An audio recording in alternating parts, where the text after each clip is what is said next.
Hello दोस्तों, स्वागत है आपका सोनू कुमार क्लासेज में। दोस्तों, आज के वीडियो में हम लोग पढ़ेंगे विविध टॉपिक से। ठीक है दोस्तों, तो फिर वीडियो को शुरू करते हैं। देखिए दोस्तों, पहला क्वेश्चन है कि फैराडे स्थिरांक क्या होता है। ठीक है, तो इसका आंसर है दोस्तों सार्वभौमिक स्थिरांक है। यानी फैराडे स्थिरांक क्या होता है, तो वह सार्वभौमिक स्थिरांक होता है। ठीक है, इसका व्याख्या देखते हैं दोस्तों। देखिए, फैराडे स्थिरांक एक सार्वभौमिक स्थिरांक है। फैराडे स्थिरांक का मान 96,487 कैलोरी प्रति मोल होता है। दोस्तों याद रखिएगा, फैराडे स्थिरांक का मान कितना होता है, तो 96,487 कैलोरी प्रति मोल होता है। ठीक है, एक मोल इलेक्ट्रॉन पर स्थित कुल आवेश की मात्रा फैराडे स्थिरांक के रूप में परिभाषित की जाती है। ठीक है दोस्तों, एक मोल इलेक्ट्रॉन पर स्थित कुल आवेश की मात्रा फैराडे स्थिरांक के रूप में परिभाषित की जाती है। ठीक है दोस्तों, चलिए अब आगे देखते हैं हम लोग। देखिए, निम्नलिखित में से कौन सा रेडियोधर्मी तत्व नहीं है। तो दोस्तों, यूरेनियम रेडियोधर्मी तत्व है, रेडियम रेडियोधर्मी तत्व है, थोरियम रेडियोधर्मी तत्व है, यानी कि कैडमियम जो है दोस्तों रेडियोधर्मी तत्व नहीं है। ठीक है, चलिए इसका व्याख्या देखिए।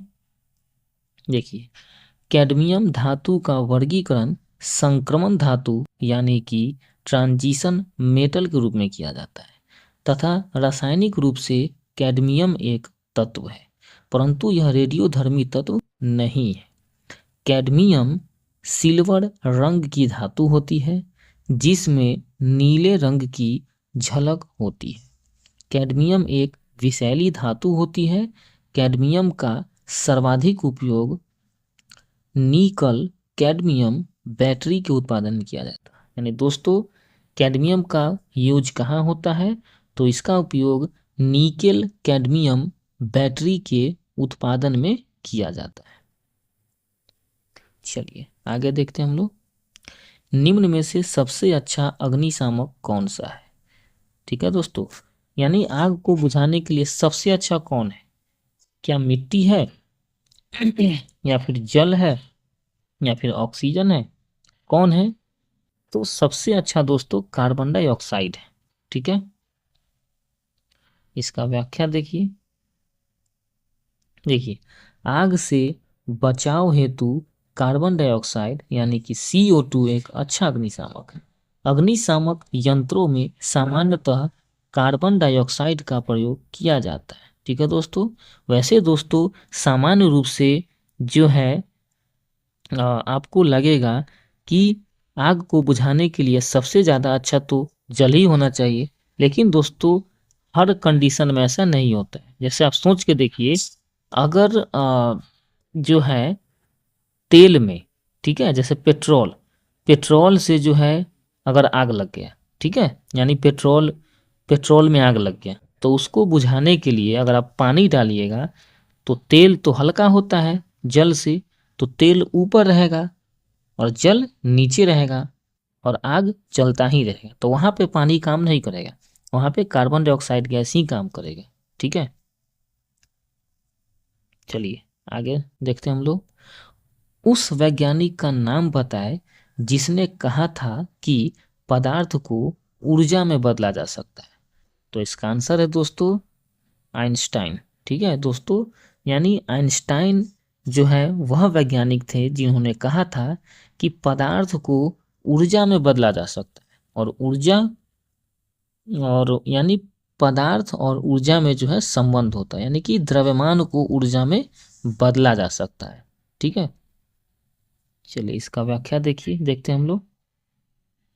देखिए, आइंस्टीन ने बताया कि द्रव्यमान और ऊर्जा दो अलग अलग स्वरूप नहीं है, इन्हें एक दूसरे में परिवर्तन किया जा सकता है।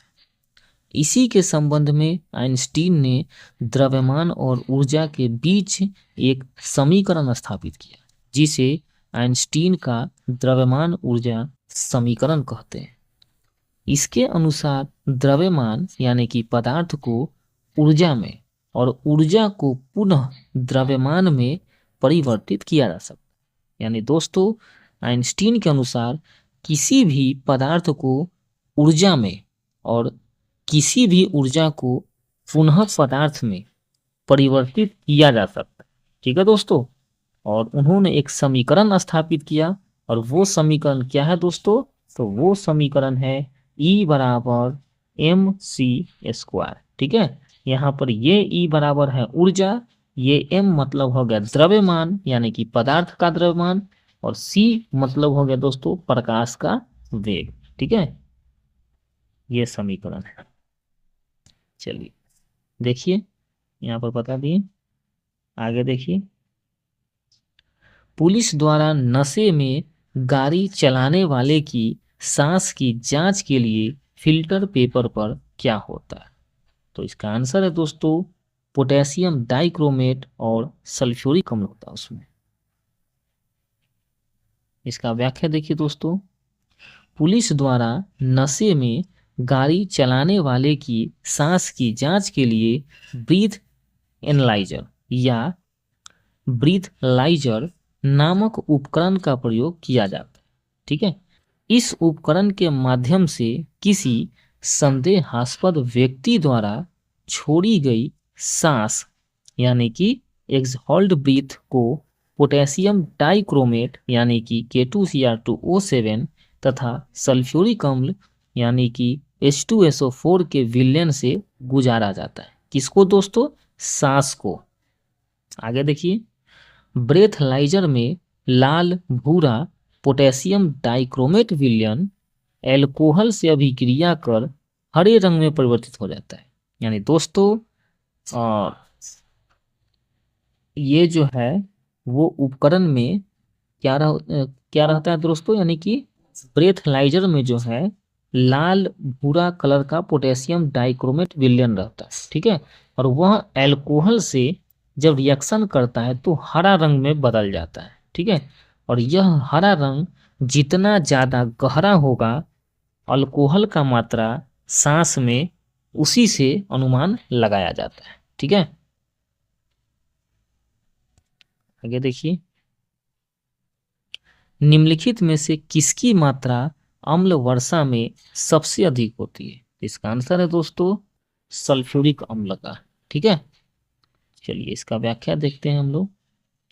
वातावरणीय प्रदूषण औद्योगिक निःसृतों एवं प्रकृति में होने वाली विभिन्न क्रियाओं के फलस्वरूप उत्पन्न सल्फर डाइऑक्साइड यानी SO2 तथा नाइट्रोजन ऑक्साइड यानी NOx, यहाँ पर x का मतलब बदलते रहेगा, गैसें वायुमंडल में पहुंचकर ऑक्सीजन और बादल के जल के साथ रासायनिक अभिक्रिया कर क्रमशः सल्फ्यूरिक अम्ल तथा नाइट्रिक अम्ल बनाकर पृथ्वी पर गिरती है।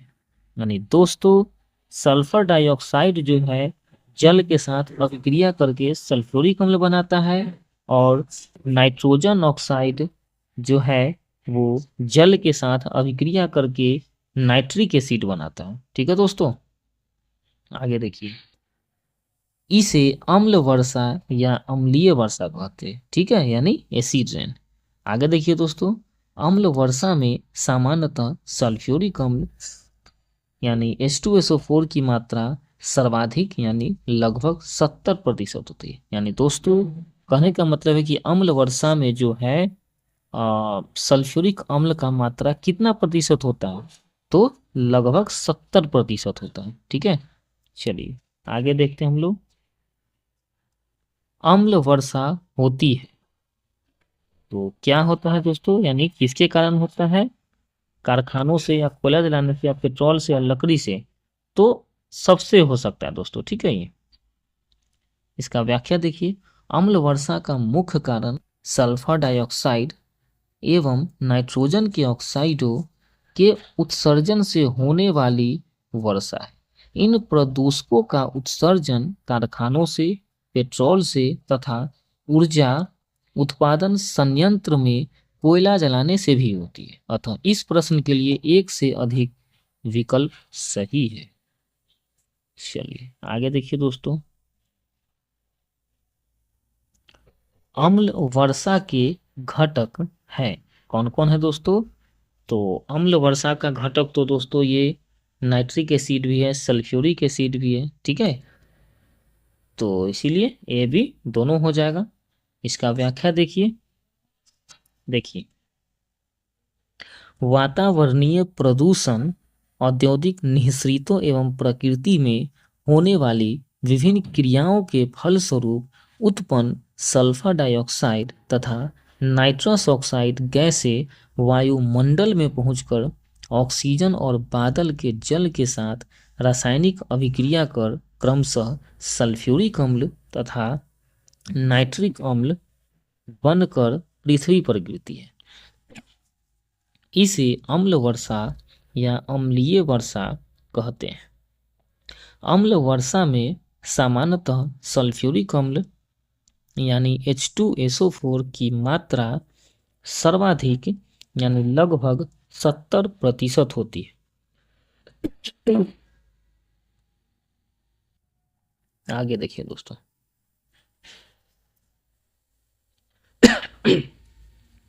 मिश्रण के विभिन्न द्रवीभूत घटकों को उपयुक्त पदार्थ पर अधिशोषण द्वारा अलग करने की प्रक्रिया क्या कहलाती है? तो इसका आंसर है दोस्तों क्रोमेटोग्राफी, ठीक है। देखिए, मिश्रण के विभिन्न द्रवीभूत घटकों को उपयुक्त पदार्थ पर अधिशोषण द्वारा अलग करने की प्रक्रिया क्या कहलाती है? इसका आंसर है दोस्तों क्रोमेटोग्राफी। देखिए दोस्तों, क्रोमेटोग्राफी क्या होता है, यानी कहने का मतलब है कि अगर दो कलर आप मिला दिए, जैसे लाल और पीला, दोनों कलर को आपको अलग अलग करना है, तो वो क्रोमेटोग्राफी के द्वारा ही होता है, ठीक है। इसका देखिए व्याख्या, किसी मिश्रण के विभिन्न द्रवीभूत घटकों को उपयुक्त पदार्थ पर अधिशोषण द्वारा अलग अलग करने की प्रक्रिया को क्रोमेटोग्राफी यानी वर्ण लेखन कहते हैं। क्रोमेटोग्राफी की विधि इस तथ्य पर आधारित है कि किसी मिश्रण के विभिन्न घटकों की अवशोषण क्षमता भिन्न भिन्न होती है। इस कारण वे किसी अधिशोषक पदार्थ में विभिन्न दूरियों पर अवशोषित होते हैं और इस प्रकार वे पृथक कर लिए जाते हैं, ठीक है दोस्तों। चलिए आगे देखते हैं हम लोग। एक्स रे में वर्णाक्षर एक्स का क्या मतलब होता है? तो इसका आंसर है दोस्तों अननोन यानी कि अज्ञात, यानी बस एक्स मान लिया गया, उसका कोई भी नाम नहीं है। इसका व्याख्या देखिए, एक्स रे में वर्णाक्षर एक्स का मतलब अननोन यानी अज्ञात किरण है। ध्यातव्य है कि एक्स किरण एक प्रकार का विद्युत चुंबकीय विकिरण है। यह चिकित्सा पद्धति आंतों के रोगों के निदान के लिए प्रयोग की जाती है, ठीक है। चलिए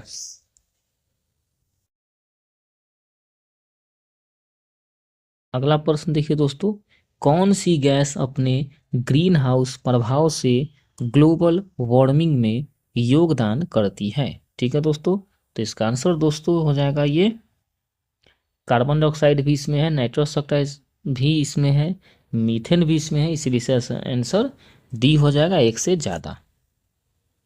देखिए दोस्तों इसका व्याख्या, ध्यातव्य है कि ग्रीन हाउस प्रभाव एक ऐसी घटना है जहां पृथ्वी के वायुमंडल में कुछ गैसें सूर्य से ऊष्मा को अवशोषित करके उन्हें रोकती है। इन गैसों को ग्रीन हाउस गैसों के रूप में जाना जाता है। ग्रीन हाउस गैसों में प्रमुख रूप से carbon dioxide, methane, nitrous oxide तथा जल वाष्प शामिल है। अतः सही उत्तर विकल्प डी नंबर वाला होगा। अगला प्रश्न दोस्तों, ऐसे पदार्थ को जो बिना रासायनिक प्रतिक्रिया के अन्य पदार्थों से नमी को आसानी से अवशोषित कर लेते हैं उसको क्या कहा जाता है। ठीक है दोस्तों, देखिए ऐसा पदार्थ जो बिना रासायनिक प्रतिक्रिया के अन्य पदार्थों से नमी को आसानी से अवशोषित कर लेते हैं उसे क्या कहा जाता है। इसका आंसर है दोस्तों जल शुष्कक। देखिए इसका व्याख्या, ऐसे पदार्थ जो बिना रासायनिक प्रतिक्रिया के अन्य पदार्थों से नमी को आसानी से अवशोषित कर लेते हैं उन्हें जल शुष्कक यानी कि डेसिकेंट्स कहा जाता है। आगे देखिए, कार्बन मोनोऑक्साइड यानी कि CO से प्रदूषित वायु में सांस लेना खतरनाक है क्योंकि, इसका आंसर है दोस्तों CO हीमोग्लोबिन के साथ संयोजन करता है। यानी दोस्तों कार्बन मोनोऑक्साइड गैस एक जहरीली गैस होती है, उसके कांटेक्ट में आने से क्या होता है कि कार्बन मोनोऑक्साइड जो गैस है वो हीमोग्लोबिन के साथ रिएक्शन कर जाता है। ठीक है, और इस कारण से जो है सांस लेना खतरनाक है उसमें। इसका व्याख्या देखिए, कार्बन मोनोऑक्साइड से प्रदूषित वायु में सांस लेना खतरनाक है क्योंकि यह हीमोग्लोबिन के साथ संयोजन करके रक्त परिसंचरण को बाधित करती है जिससे व्यक्ति की मृत्यु हो जाती है। कार्बन मोनोऑक्साइड एक रंगहीन एवं गंधहीन गैस है जो मोटर वाहन तथा भट्टियों में ईंधन के जलने से निकलती है। ठीक है, अगला प्रश्न देखिए, निम्नलिखित में से कौन सा प्रतिक्रिया की दर को धीमा करता है। इसका आंसर है दोस्तों उपयुक्त में से कोई नहीं। ठीक है, इसका व्याख्या देखिए, प्रश्नगत दिए गए विकल्प में सभी उत्प्रेरक रासायनिक अभिक्रिया की दर को प्रभावित करते हैं। उत्प्रेरक रासायनिक अभिक्रिया दर को तीव्र करने का कार्य करता है। किसी भी रासायनिक अभिक्रिया की दर अभिकारकों की सांद्रता, उत्प्रेरक तापमान तथा अभिकारकों की प्रकृति पर निर्भर करता है। अतः उचित उत्तर विकल्प डी होगा। ठीक है, यानी कहने का मतलब है कि इसमें से कोई भी आंसर जो है सही नहीं होगा, है ना। ये प्रतिक्रिया की दर को धीमा नहीं करता है, ये सब जो है उसको अभिक्रिया को यानी रिएक्शन का गति को बढ़ा देता है। ठीक है,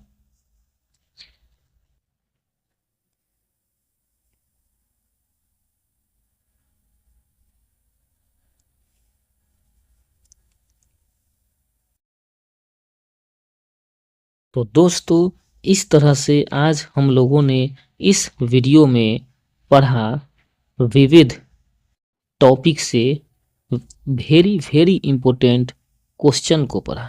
दोस्तों ये वीडियो आप लोगों के लिए बहुत ही इम्पोर्टेंट वीडियो है, ख़ास तौर से BPSC TRE 4 के लिए तथा BPSC 71st एग्ज़ाम के लिए। और वैसे तो यह किसी भी प्रकार के प्रतियोगी परीक्षा के लिए जो है बहुत ही इम्पोर्टेंट वीडियो है। ठीक है दोस्तों, तो फिर मिलते हैं अगले वीडियो में, तब तक के लिए धन्यवाद।